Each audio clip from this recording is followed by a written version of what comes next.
जय श्री गोरख। प्रिय श्रोताओं, आप सुन रहे हैं स्कंद पुराण और आज आप सुनेंगे स्कंद पुराण का भाग 66 तथा माहेश्वर खंड का भाग 65। पिछले भाग में आपने सुना कि ऋषि पुत्र ऐतरेय ने अपनी माता को इस जीवन का सार शब्द बताया। इस जीवन में सार क्या है तथा इस जीवन किस प्रकार से पवित्र कराया जा सकता है, और भगवान विष्णु की स्तुति की। इससे भगवान विष्णु बड़े प्रसन्न हुए और उन्होंने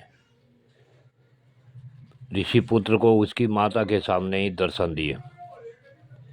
श्रोताओं, इससे आगे की कथा आप इस भाग 66 में सुने। इस प्रकार स्तुति सुनने पर भगवान विष्णु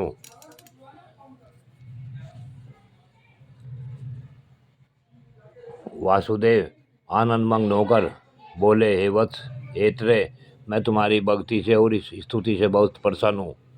तुम मुझसे कोई मनोवांछित एवं दुर्लभ वर मांगो। तब ऋषि पुत्र ने कहा, हे नाथ, हरे, मेरा अभिष्ट वर तो यही है कि घोर संसार सागर में डूबते हुए मुझे सहाय के लिए आप कर्णधार हो जाएं।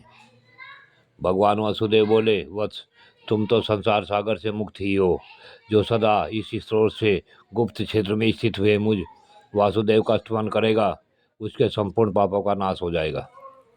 जो एकादशी को उपवास करके मेरे आगे इस स्त्रोत का पाठ करेगा, वह शुद्ध चित्त होकर मेरे परम धाम को प्राप्त होगा। जैसे सब क्षेत्रों में यह गुप्त क्षेत्र मुझे अधिक प्रिय है, उसी प्रकार सब स्रोतों में यह स्रोत मुझे बहु विशेष प्रिय है। जिन प्राणियों के उद्देश्य से महात्मा पुरुष इस स्त्रोत का जप करते हैं, वे सब प्राणी मेरी कृपा से शांति, ऐश्वर्य तथा उत्तम बुद्धि प्राप्त करेंगे। बेटा, तुम श्रद्धा पूर्वक वैदिक धर्मों का आचरण करो। उन्हें निष्काम भाव से मुझे समर्पित कर देने पर उनके द्वारा तुम्हें बंधन नहीं मिलेगा। पत्नी का पानी ग्रहण करके तुम यज्ञ द्वारा भगवान की आराधना करो और अपनी माता की प्रसन्नता बढ़ाओ। मुझ में तीव्र ध्यान करने से निसंदेह तुम मुझे प्राप्त हो जाओगे।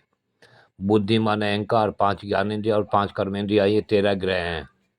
बोधव, मनवंत, शब्द, स्पर्श, रूप, रस, गंध, वचन, आदान, कर्म, गमन, मलोत्सर्ग और रतिजनित आनंद, ये 13 महाग्रह हैं। बेटा, अपनी बुद्धि आदि शुद्ध आसक्ति शून्य ग्रहों के द्वारा मेरा ध्यान करते हुए पूर्वोक्त महाग्रहों को शुद्ध रूप से ग्रहण करो। भगवत प्रसाद मानकर स्वीकार करो। ऐसा करने से तुम मोक्ष प्राप्त कर लोगे। मेरे बताए अनुसार बर्ताव करते हुए नियम परायण होकर तुम आनंद पूर्वक रहो। अपनी 7 पीढ़ियों का उद्धार करके फिर मुझ में लीन हो जाओगे। अब यहाँ से कोटि तीर्थ में जहाँ हरि मेधा का यज्ञ हो रहा है, जाओ, वहाँ तुम्हारी माता का संपूर्ण मनोरथ सफल होगा। तत्पश्चात वासुदेवी ग्रह को नमस्कार करके विस्मय और आनंद से निमग्न हुए ऐतरेय ने अपनी माता से कहा, माँ, मैं पूर्व जन्म में शूद्र था।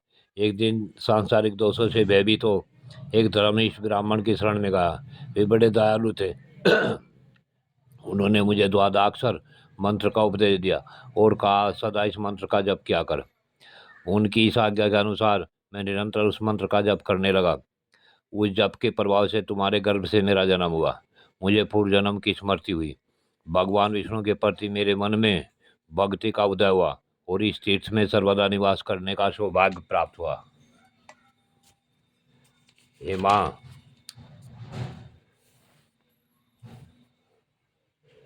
मैं अब यज्ञ में जा रहा हूँ। ऐसा कहकर माँ की आज्ञा ले ऋषि पुत्र ऐतरेय यज्ञ में गए और बोले, जिनकी बुद्धि कहीं कुंठित नहीं होती तथा जिनकी माया से मोहित चित होकर हम लोग कर्मों के समुद्र में भटक रहे हैं, उन भगवान विष्णु को नमस्कार है। इस श्लोक का आशय बहुत गंभीर है। हरिमेधा आदि ब्राह्मणों ने जब इसे सुना तब आसन और पूजा आदि के द्वारा ऐतरेय का बहुत सत्कार किया। तत्पश्चात ऐतरेय ने अपनी विद्या से उन वेदार्थ निपुण ब्राह्मणों को संतुष्ट किया। फिर सबने उन्हें दक्षिणा दी। हरिमेधा ने ऐतरेय को अपनी पुत्री भी दे दी। धन और पत्नी को ग्रहण करके ऐतरेय अपने घर आए।